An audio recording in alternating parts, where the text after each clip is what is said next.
जगदंबा माता की जय। भगवान महादेवाने तिच्या त्या सावळ्या स्वरूपावर जलाचे सिंचन केलंय आणि तिचा वर्ण गौर झालाय, म्हणून ती महागौरी. आधीचं जे स्वरूप आहे सावळं त्याला सिद्ध कौशिका आणि दुसरं जलसिंचनानंतर जे झालं ती महागौरी. आता नवं स्वरूप सिद्धिदात्रीचं आहे. सिद्धिदात्री ही भगवान महादेवाचं अर्धनारी नटेश्वर रूप आहे. कारण ह्याच देवीने भगवान महादेवांना ते अर्धनारी नटेश्वर रूप प्रदान केलं आहे. हिची जो साधना करेल त्याच्या सर्व मनोकामना पूर्ण होतात आणि सिद्धिदात्री देवीपर्यंत तिची साधना पूर्ण करण्यासाठी आपल्याला अगोदर शैलपुत्री देवीची पूजा, शैलपुत्री, ब्रह्मचारिणी, चंद्रघंटा, कुष्मांडा, स्कंदमाता, कात्यायनी, कालरात्री आणि महागौरी यांची पूजा अगदी विधिवत मनापासून प्रसन्न चित्ताने केली तरच आपण सिद्धकुंजिका स्तोत्र म्हणजे सिद्धिदात्रीची पूजा करण्यास पात्र ठरतो. आणि तेव्हा आपल्याला या नवदुर्गाची पूर्ण पूजा फलित होऊन आपल्याला त्याचं फळ आपल्याला मिळतं. हे आपण नवदुर्गा महिमामध्ये ऐकलं. आणि ही आदिमाया आदिशक्तीची ही नवरूप आहे. ज्या वेळेस महिषासूर नावाचा जो राक्षस असतो, या राक्षसाचा वध करण्यासाठी माता प्रथमतः या 9 दुर्गांना त्याच्यासोबत युद्ध करायला पाठवते आणि नंतर तिच्या ज्या 64 योगिनी आहे त्यांना त्याचा वध करायला पाठवते. 64 योगिनी नाही तो आवरत नाही. त्यावेळेस ती दशमहाविद्या आदिमाया आदिशक्तीच्या त्या दशमहाविद्या आहे त्यांना ती पाठवते. अशा या महिषासुराचा जन्म कसा झाला बघा. रंभ आणि करंभ नावाचे 2 असुर असतात. ह्या असुर वैभव संपन्न असतात, परंतु त्यांना पुत्र संतान नाही, म्हणून ते दुःखी असतात. म्हणून हे दोघे जण काय करतात, एका नदी किनाऱ्यावर जाऊन आपली साधना सुरू करतात. जो करंब नावाचा असतो जो दुसरा, तो नदीच्या जलामध्ये उभं राहून त्याची साधना सुरू करतो आणि रंभ जो असतो तो नदीच्या किनाऱ्यावर साधना सुरू करतो. आणि हे दोघेही अग्निदेवाची साधना करतात. अग्निदेवाची साधना करत असताना दोघेही संकल्प करतात की 1000 वर्ष आम्ही अग्निदेवाची दर्शन व्हावे यासाठी ते संकल्प धारण करतात. संकल्प सोडतात. आता जो पण कोणी तपश्चर्याला बसला की इंद्र राजाला प्रश्न पडतो की आपलं सिंहासन जातं की काय. रंभला तो काही नाही करू शकत, पण करंब जो असतो तो नदीच्या पात्रात असतो. हा मगरीचं स्वरूप धारण करून त्याची तपश्चर्या भंग करून त्याला त्या मगरीच्या रूपामध्ये फस्त करतो. हे रंभला कळतंय की आपल्या भावाची तपश्चर्या इंद्र भंग करतोय, पण त्याचा संकल्प आहे की आपण जर उठलं तर ही इंद्राची संधी ही पण साधेल, पण तो त्याच्याकडे दुर्लक्ष करून आपली 1000 वर्ष तपश्चर्या तो पूर्ण करतोय. आणि तपश्चर्या पूर्ण झाल्यानंतर अग्निदेव प्रसन्न होत आहे आणि तो अग्निदेवाला म्हणतोय की मला असा पुत्र द्या की जो त्रिभुवनाचं राज्य जिंकेल. त्यावेळेस अग्निदेव तथास्तु म्हणता आणि त्याच्या अवतीभोवती अग्नीचं चक्र तयार करताय आणि त्याला सांगताय की या थोड्याच वेळामध्ये ऐसा पुत्र देगा देवा ऐसा पुत्र देगा देवा ऐसा पुत्र देगा देवा ऐसा पुत्र देगा देवा ज्याचा तिन्ही लोकी झेंडा ज्याचा तिन्ही लोकी झेंडा ऐसा पुत्र देगा देवा ऐसा पुत्र देगा देवा आणि अग्निदेव सांगतात ते की एवढ्या 5 मिनिटात 10 मिनिटात ह्या चक्रामध्ये जी पण व्यक्ती पशु पक्षी जो पण कोणी इथे येईल ती तुझी पत्नी असेल म्हणे. आणि तेवढ्यामध्ये काय होतं, एक म्हैस असते, त्या म्हशी मागे एक रेडा लागलेला असतो आणि ती म्हैस त्या चक्रामध्ये येऊन पडते. त्यावेळेला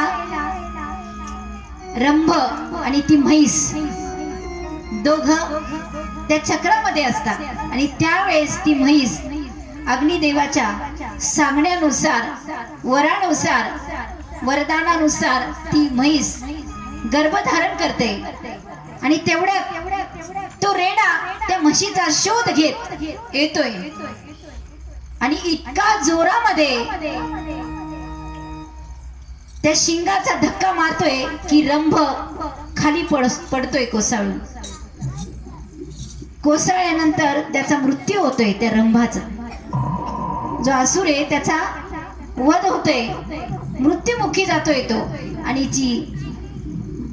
जी म्हैस असते ती म्हैस, त्या म्हशीला सुद्धा त्या रेड्याचा धक्का लागलेला असतो आणि ती सुद्धा मृत्यूच्या दाढात असते. आणि त्या मृत्यूच्या दाढात असतानाच या महिषासुराचा जन्म होतोय आणि तो जन्म झाल्या झाल्यास त्याचा अर्ध शरीर हे म्हशीचं असतं आणि अर्ध शरीर असुराचं असतं, म्हणून महिषासुर, म्हणून त्याचं नाव ठेवलं गेलं महिषासुर. हा जन्म होताच ब्रह्मदेवाची तपश्चर्या करायला लागलाय आणि तपश्चर्या पूर्ण होताच ब्रह्मदेव प्रसन्न झाले आणि वर माग म्हणाले. आणि वर मागितल्यानंतर त्यांनी सांगितलंय की मला अमरत्व पाहिजे, अमरत्व पाहिजे. अमरत्व या पृथ्वी तलावरील प्राण्याला शक्य नाहीये, कारण जो जन्माला येतो त्याला मृत्यू हा अटळ आहे.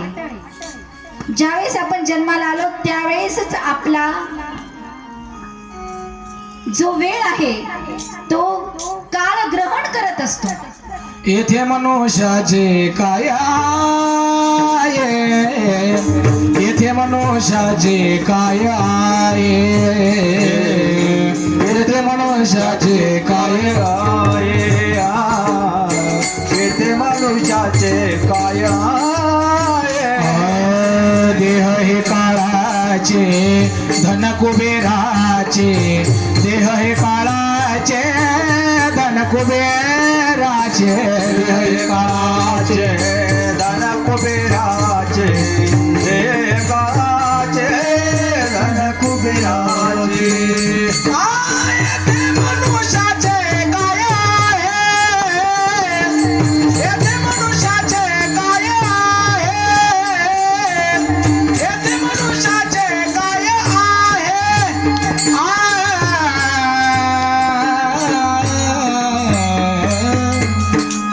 आपली सार्थक वेळ केव्हा होत असते, जेव्हा आपण कथा कीर्तन प्रवचन काकडा हरिपाठ श्रवण करू, भगवंताच्या नामात व्यक्त होऊ, नामामध्ये मग्न होऊ. त्यावेळेस काळाला आपली वेळ ग्रहण करता येत नाही. त्यावेळेस आपलं आयुष्य वाढलेलं असतं. काळाच्या मानकुटीत आपली वेळ अटकलेली. आता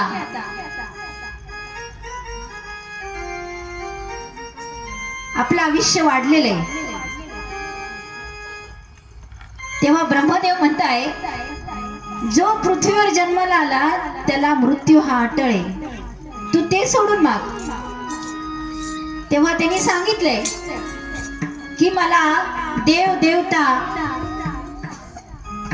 कोणीही मला मारू नाही शकलं पाहिजे, आणि विशेष म्हणजे पुरुष तर नाही पण मला स्त्रीच्या हाताने मला मरण पाहिजे, कारण तो स्त्रियांना दुर्बळ समजत होता.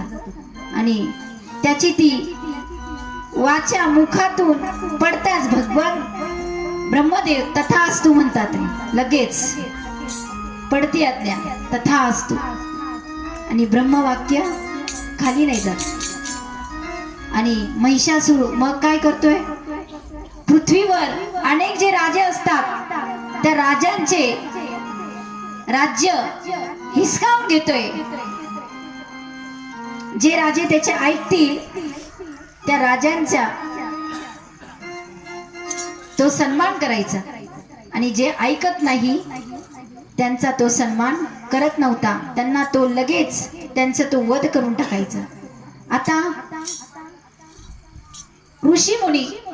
ऋषीमुनींचाही तो अपमान करायला लागलाय, आणि आता त्यांनी स्वर्गावरही आक्रमण केलंय, आणि इंद्रदेवाचंही राज्य घेतलेलं आहे.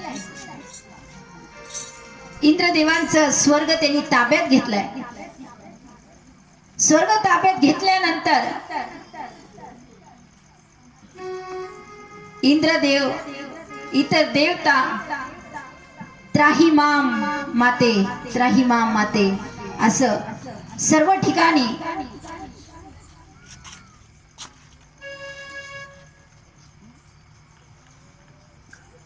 परमपूज्य सोमनाथगिरी महाराजांचं या कथेमध्ये आगमन झालं आहे. सर्वांनी त्यांचं टाळ्यांच्या गजरामध्ये स्वागत करायचं आहे. उजळले भाग्य आता अवघी चिंताही वारली, अवघे चिंताही वारली, अवघी चिंताही वारली.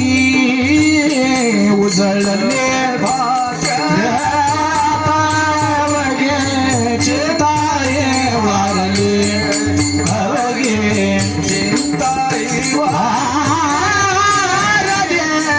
अवघी चिंताही वारली. संत दर्शन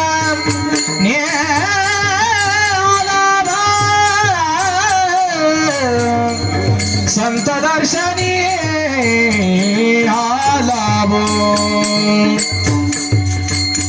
अवजाळले भाग्य आता अवघी चिंताही वारली. संत दर्शनी आलाबो, पद्मनाभ जोडीला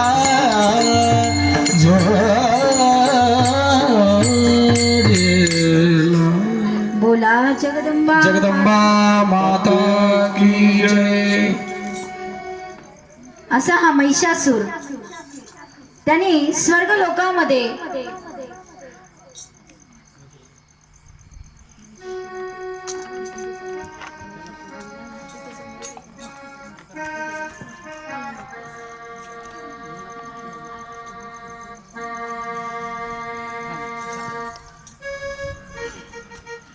असा हा जो महिषासूर आहे त्यांनी पृथ्वीवरही अत्याचार सुरू केलाय, स्वर्गातही केलाय आणि पाताळातही त्याने अत्याचार सुरू केलाय.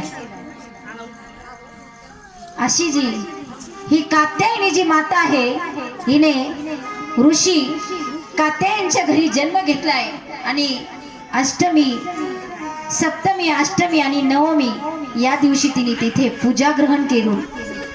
महिषासुराचा वध करण्यासाठी ती प्रगट झाली, आणि तिथे तिने गणेशाला पाठवलंय की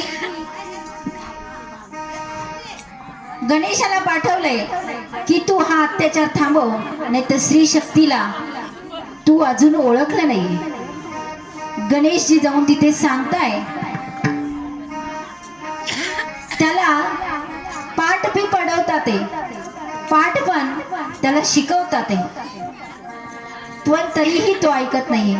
तो ऋषी मुनींवर अत्याचार करतोय, ऋषी मुनींची हत्या देखील करतोय. कारण संगत सुटली आहे, त्यांनी संगत सुटलेली आहे त्याची. आणि तो स्त्रियांना कमजोर मानतोय, स्त्रियांवर तो अत्याचार करतोय, स्त्री शक्तीला तो तुच्छ मानतोय.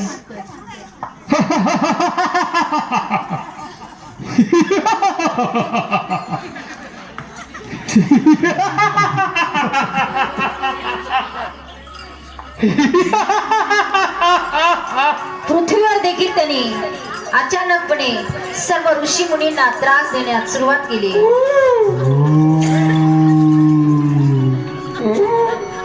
ऋषी मुनींनाही तो आपल्या धाकाने त्रिभुवन त्याने रचून टाकलेलं आहे. एवढंच नाही तर स्त्रियांना तो तुच्छ मानतोय, त्यांच्यावर अत्याचार करतोय. स्त्री ही माते समान असते, पण तो स्त्रीला एक भोग वस्तू समजतोय आणि तिचा उपभोग घेतोय. कितीतरी अगणित अशा कुमारिका आहेत त्यांची त्याने हत्या केलेली आहे. कितीतरी कुमारिका आहे त्यांची त्याने हत्या केली आहे. तिचे ते हुंदर बघून आदिमाया आदिशक्ती ही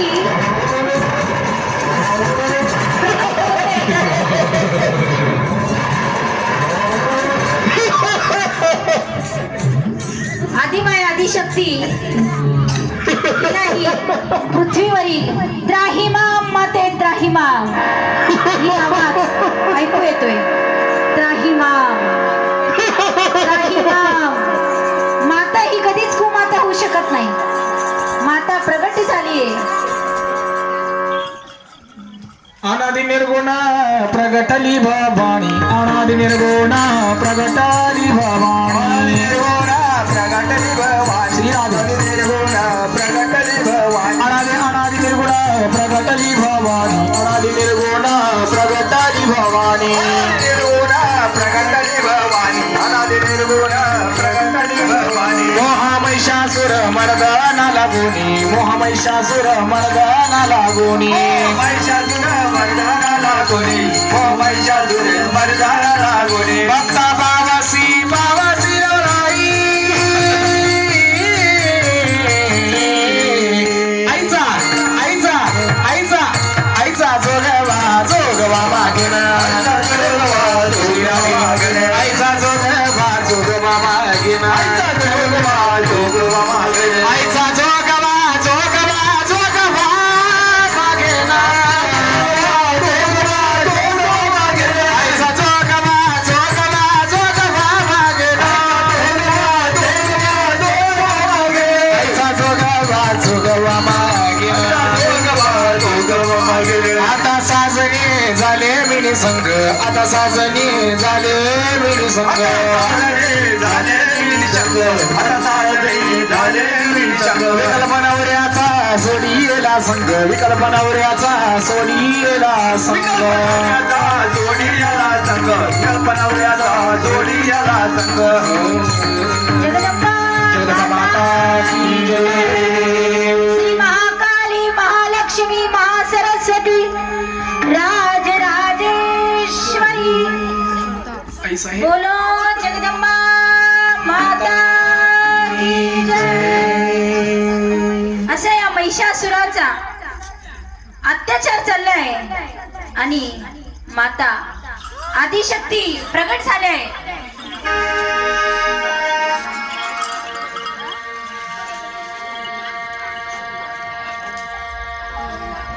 महिषासुर अत्याचार पृथ्वीवर चाललेला आहे. किती लोकांमध्ये अत्याचार चाललेला आहे. माझा हा अत्याचार आदिमाया आदिशक्तीला सहन होत नाही आणि ती प्रगट झालीये आणि त्या महिषासुराला म्हणते मी अजन्मा आहे. मी कोण आहे? अजन्मा. मला आधी नाही आणि अंतही नाहीये. या प्राणी मात्रांवर, या समस्त सृष्टीतील प्राणी मात्रांवर मी शक्ती रूपाने वास करते. या समस्त प्राणी मात्रांवर मी शक्ती रूपाने वास करते. मनुष्याच्या नाभीमध्ये कुंडलिनी स्वरूपाने मी वास करते. म्हणून सकाळी स्नानाच्या वेळेस प्रथम स्नान करताना पायावर आणि नंतर नाभीवर जलसिंचन करायचं आहे, ज्यामुळे आपली आदिमाया आदिशक्ती आपल्यामध्ये प्रगट राहते. अशा या सर्व प्राणी मात्रांमध्ये कुंडलिनी स्वरूपाने मी राहते. मी कोण आहे? अजन्मा. मला मृत्यू नाही. जेव्हा या सृष्टीवर कोणी नव्हतं तेव्हाही मीच होते आणि कोणी नसेल तेव्हाही मीच राहणार आहे. ओ पूर्णमदा पूर्णमिदं पूर्णात् पूर्णमुदच्यते पूर्णस्य पूर्णमादाय पूर्णमेवावशिष्यते. जेव्हा शून्य काढला तरी मीच राहणार आहे आणि शून्य नसेल तेव्हाही मीच राहणार आहे. तेव्हा तुझा हा अत्याचार थांबव. महिषासुराचा अत्याचार थांबत नाहीये. माता विष्णू चक्राने त्याच्या शिराचं छेदन करते आणि नंतर महादेवाच्या त्रिशूळाने त्याच्या वक्षावर प्रहार करते आणि वक्षावर प्रहार करते आणि महिषासुराचा वध होतोय. बोलो जगदंबा माता की जय. अशी ही कात्यायनी माता महिषासुराचा वध केला म्हणून ही महिषासुर मर्दिनी म्हणून ठरली. दसऱ्याच्या दिवशी हिने महिषासुराचा वध केलाय. महिषाशी मारुनी भक्त रक्षिले करीत ग फुल्या पायी प्रतापे थोर तुझिले करीत ग फुल्या पायी.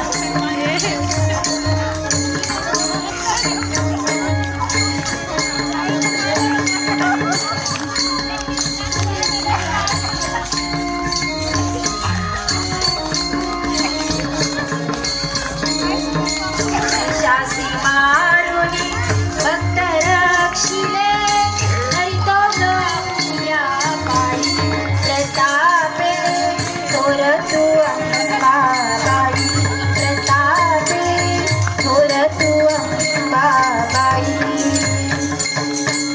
देसुंगी पातळ कुसुमी माचोळी फुटेदार सरमणी सरी ग खाली हात मंगळसूत्र नवड्याचा इथ पुतळ्या ग देती भाळ भाळी कुंकू लेखी अलेखेश्वर भक्त रक्षणा भुवळी आली करीत ग फुल्या पायी प्रतापे थोर तू अंबाबाई प्रतापे थोर तू अंबाबाई. बोलो जगदंबा माता की जय. श्री महाकाली महालक्ष्मी मा सरस्वती राज राजेश्वरी आई साहेब बोल जगदंबा माता की जय. असा ह्या जगदंबेने कात्यायन ऋषींच्या घरी जन्म घेऊन अष्टमी नवमी या दिवशी पूजा ग्रहण करून महिषासुराचा वध दसऱ्याच्या दिवशी केला. म्हणून ही आदिमाया आदिशक्ती महिषासुराचा वध केला म्हणून महिषासुर मर्दिनी झाली. अशा या आदिमाया आदिशक्तीची पूजा होणं हे आवश्यक आहे. कारण ती शक्ती रूपाने सर्व समस्त ब्रह्मांडामध्ये वास करते. अशा या आदिमाय आदिशक्तीची नवरात्र उपासना प्रभू रामचंद्रांनी सुद्धा केली होती. म्हणून त्यांनी रावणावर विजय मिळवला. रावणावर विजय का मिळवला तर प्रभू रामचंद्रांनी नवरात्र उपासना केली आणि जगदंबेची कृपा प्राप्त करून घेतली. नुसतं रामायणामध्येच नाही तर शिवाजी महाराजांनी सुद्धा तुळजाभवानीची सेवा केली म्हणून त्यांचं नाव इतिहासामध्ये आहे. तुम्ही आम्ही इतिहासात येऊ की नाही हे माहित नाही, पण तिची सेवा जर केल्यावर तर आपल्या या मनुष्य जन्माचा उद्धार नक्की